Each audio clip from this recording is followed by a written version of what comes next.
እስቲ ዛሬ በተፈጥሯዊ መሐንዲስ ስለሆነው እንስሳ ነው የምናነሳው። ሰላም ቤተሰቦች ሁሉ መልካም? ሰላም ወንድሜ ሁሉ ሰላም? ዓለም ቢቨር ይባላል። የእንስሳው ዓለም መሐንዲስ ይባላል። ይሄ ቢቨር ቁመቱ 1 ሜትር አካባቢ ይሆናል። እስከ 40 ኪሎ ድረስ ይመዝናል። አጥቢ ነው። ምናልባት እንዲህ ስታየው ትልቅዬ አይጥ ሊመስል ይችላል። የሚገርምህ ይሄ ቢቨር የሚታወቀው ግድብ በመስራት ነው። እማወራችሁ አሁን ቀልድ አይደለም። ይገርመኛል እኔ የጌታዬ ሥራ። ያንዳንዱ በምክንያት ነው የሚፈጥራቸው። ብታምኑም ባታምኑም 850 ሜትር የሚያክል ግድብ ሰርቷል። 850 ሜትር በሪከርድነት የተያዘው እሱ ነው። አሁን ካናዳ ውስጥ አለ። ነገር ግን 150 ሜትር በመስራት ይታወቃል።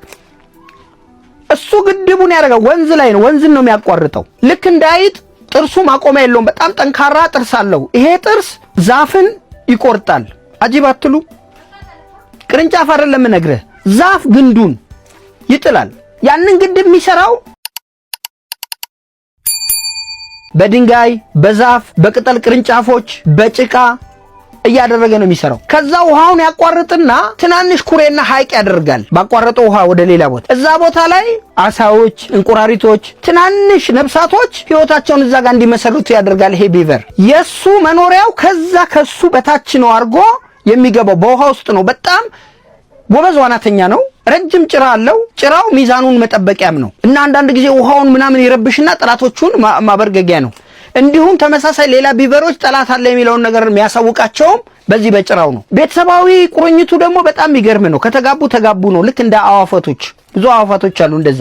ልጅ ይወልዳል። ልጁ ቀስ ብሎ ነው እድገቱ ፓሲቭ ነው። ለ1 ዓመት አካባቢ ልጃቸውን በጋራ እየተንከባከቡ ነው የሚያሳድጉት። አጥቢ ነው። እቤቱን የሚሰራው ከልጆቹ ጋር ተባብሮ ነው፣ ከሚስቱ ከልጆቹ ጋር። ቁርኝታቸው በጣም ነው የሚገርምህ። ልጆች ያግዛሉ። ቅርንጫፍ ምናምን እነሱ የያዙ ባፋቸው የጎተቱ ይዘው ይመጣሉ።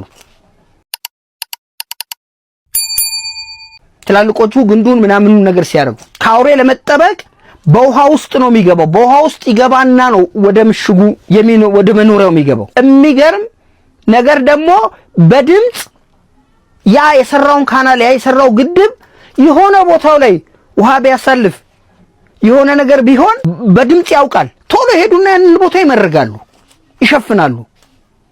አንድ ቦታ ቤት ከሰሩ ለረጅም ጊዜ ነው የሚኖሩበት። ከፍታው አንዳንድ ጊዜ እስከ 3 ሜትር ከውሃው ከታችኛው ይነሱና ወንዙን ማለት ነው 3 ሜትር ድረስ ከፍታ ወደ ላይ ይሰሩታል። በዛ የተነሳ የእንስሳው ዓለም መሐንዲሶች ይባላል። እንደሚመቻችሁ ተስፋ አደርጋለሁ። አመሰግናለሁ።